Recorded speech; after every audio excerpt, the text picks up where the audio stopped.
శ్రీ నారా చంద్రబాబు నాయుడు.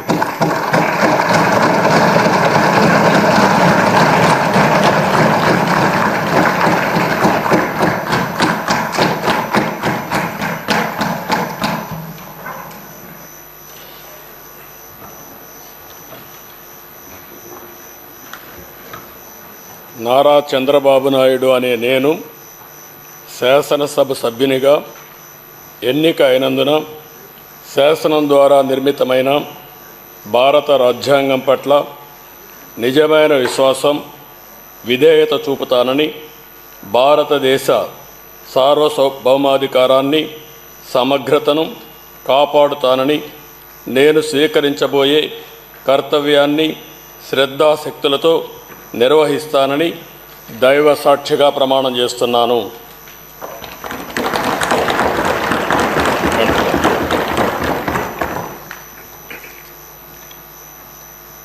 ఆంధ్రప్రదేశ్ శాసనసభ సభ్యుడైన నారా చంద్రబాబు నాయుడు అనే నేను సభ నియమాలకు కట్టుబడి ఉంటానని, వాటిని అనుసరిస్తానని, సభా మర్యాదలను పాటిస్తానని, సాంప్రదాయాలను గౌరవిస్తానని దైవ సాక్షిగా ప్రమాణం చేస్తున్నాను.